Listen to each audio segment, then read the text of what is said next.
Hi friend! Today I've got something exciting to share, the brand new Kindle Paperwhite 12th generation.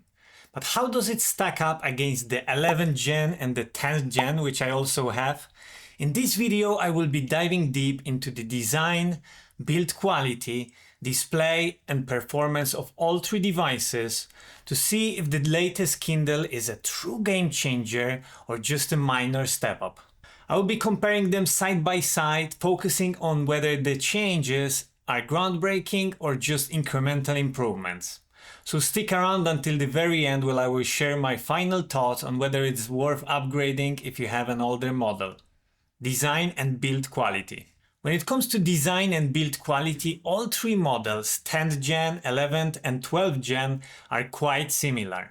In my opinion, they all feel solid in hand thanks to the same rubberized plastic on the back. It's grippy, making it easy to hold, but it does tend to show marks easily. Personally, I don't mind that too much since the grip makes it comfortable to use for long reading sessions. Now, onto small things I've noticed with the 12th gen is that the front screen feels a bit more slippery compared to the older models. It could just be because the 12th gen is brand new and I've had the others for a few years, but I think it's worth mentioning even if the difference is minor. As for buttons and ports, they all share the same location at the bottom.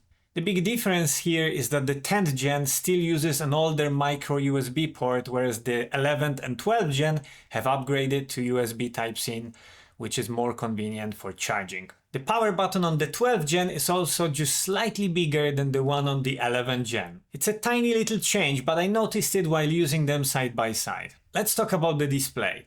First off, there are few differences in screen size between the models. The 10th gen comes in at 6 inches, the 11th gen at 6.8 inches and the newest 12th gen at 7 inches. All of them have a 300 ppi display, so text clarity remains sharp across the board. Honestly though, the jump from 11th to 12th gen isn't huge in terms of screen size. From my comparisons, the 12th gen can fit about one extra line of text, which is nice, but not a massive upgrade. Now, something that did stand out to me is the color temperature of the backlights. The 12th gen has a slightly yellowish tone, which I think gives it a bit of an older paper feel, while the 11th gen is more on the cooler side, looking like the fresh printer paper. The warmth light is available on both the 12th and 11th gen, and they are pretty close in terms of warmth, though I did notice that the 12th gen seems a little bit brighter. Unfortunately, the 10th gen doesn't have the warmth light feature at all, so if you're a fan of adjusting the warmth for nighttime reading, that may be something to consider. As for dark mode, I haven't noticed any major differences between the three models.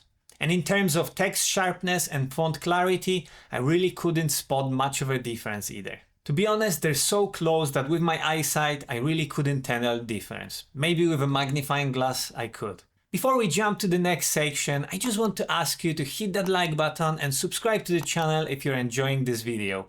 Appreciate your support. Performance. When it comes to performance, you can definitely feel the difference between the three models. The 10th gen is noticeably the slowest, while the 11th gen is a solid improvement. The 12th gen though takes it a step farther and is the fastest of the bunch. You will notice the difference when swiping through pages, navigating menus, or browsing your library. It's not a huge leap, but it's definitely smoother and more responsive. Amazon claims that the 12th gen offers 25% faster page turns compared to the 11th gen, and based on my experience that seems pretty accurate. Now, does it dramatically change the reading experience? Honestly, not much. It may add a bit of a comfort if you're used to slightly faster page turns, but it's not a game changer. I also tested performance with PDFs, and to be honest, I didn't notice much difference. The loading times and page swiping were pretty much the same when comparing the latest 12th gen with 11th gen. The 12th gen may be just a tiny bit quicker when zooming in and out of PDF pages, but the difference is so small that it's hard to tell. Overall, they're very close in performance when handling PDFs. Is it worth upgrading? To wrap things up, in my opinion, the new Kindle Paperwhite is a solid device, but it doesn't bring any revolutionary new features. The upgrades are incremental, and while they're nice, they're not game-changing.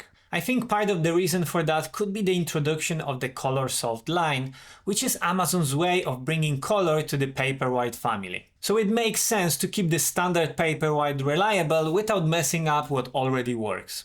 If you already own the 11th gen Paperwhite, I honestly wouldn't rush to upgrade. The differences, while there, aren't big enough to justify spending extra money. But if you're using the 10th gen or an older model, then I definitely consider upgrading. The bigger screen, faster refresh rate, improved performance, waterproofing, and warmth light are all great reasons to make the switch. And if you're completely new to Kindle, I think it's a fantastic time to join the Kindle ecosystem. These devices are reliable, they last for years, and the battery life is impressive. If you're considering purchasing a Kindle device, please consider using the links in the description below. It won't cost you anything extra, but it does provide a small incentive to support this channel. And if you'd like to learn more about how to use Kindle and get started, check out the other video I've made, which I will link in the description and up in the corner. Now, I'd love to hear from you. What do you think about the new upgrade? Were you expecting more, or are you happy with what's here?